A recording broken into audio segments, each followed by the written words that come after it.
পর্যায়ে বক্তব্য নিয়ে আসার জন্য আহ্বান জানাচ্ছি গণ অধিকার পরিষদের উচ্চতর পরিষদের সদস্য মোহাম্মদ শাকিলুজ্জামান ভাইকে আহ্বান জানাবো তার বক্তব্য নিয়ে আসার জন্য।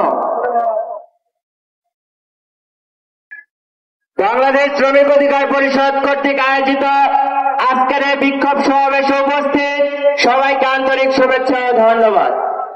গত কয়েকদিন আগে দেখলেন ঢাকার বিমানবন্দরে মালয়েশিয়া প্রবাসী যারা যাবে সেই বাংলাদেশি মানুষের যে শ্রমিকের যে আর্তনাদ, এক একজনের আর্তনাদ যখন আমরা দেখি তখন আমাদের গা শিহরে ওঠে।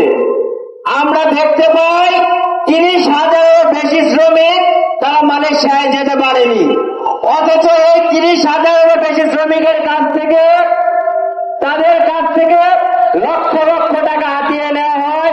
আর এই চক্রের সাথে জড়িত সরকারের 4 জন এমপি।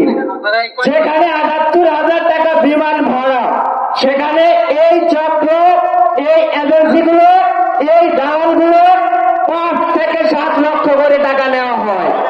বাংলাদেশের এই শ্রমিকগুলো এই টাকা সংগ্রহ করেছে কারো জমি বিক্রি করে, কারো সোনা বিক্রি করে, কারো গবাদি পশু বিক্রি করে, অথবা কারো কাছ থেকে সুদে টাকা ধার করে। এখন তাদেরকে সে উচ্চ মূল্যের সুদ দিতে হবে। অথচ তাদের কথা ছিল তারা যদি মালয়েশিয়া যেতে পারত তাহলে তাদের সেই ঋণের টাকা পরিশোধ করতে পারবে। কিন্তু এই জায়গায় যে দালাল চক্র, এই দালাল চক্র সরকারের 4 জন এমপি জড়িত, অর্থাৎ সরকার এই জায়গায় জড়িত রয়েছে।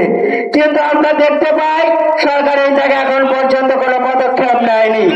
এই 30,000 শ্রমিক যে মালয়েশিয়ায় যেতে পারলো না, এই 30,000 শ্রমিকের পরিবারকে এই সরকার পথে নামিয়ে দিয়েছে।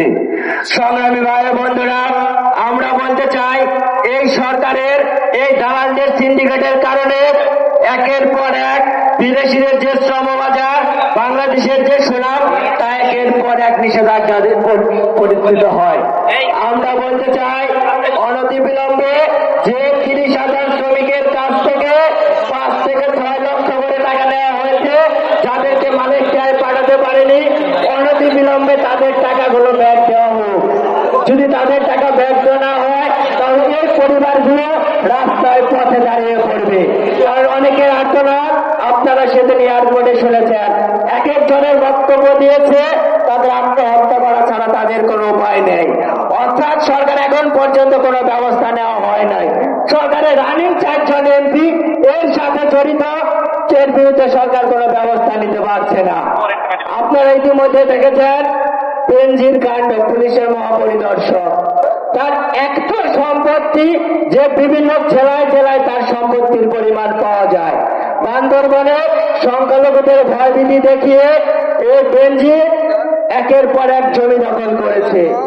চট্টগ্রামে তার জমির অভাব নেই, সেন্ট মার্টিনে তিনি জমি দখল করেছে, সাতক্ষীরায় জমি দখল করেছে, এরকম ভাবে অসংখ্য জমি দখল করেছে।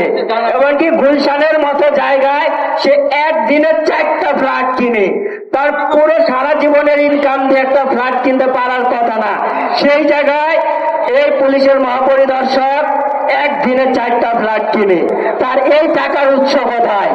আপনারা ইতিমধ্যে দেখে থাকবেন এই ডিএমপির যখন কমিশনার ছিল সেই সময়ে বেনজির পুলিশের একের পর এক অপকর্মগুলো করেছে। এগুলো সরকারের ইন্ধনে এই কাজগুলো করা হয়।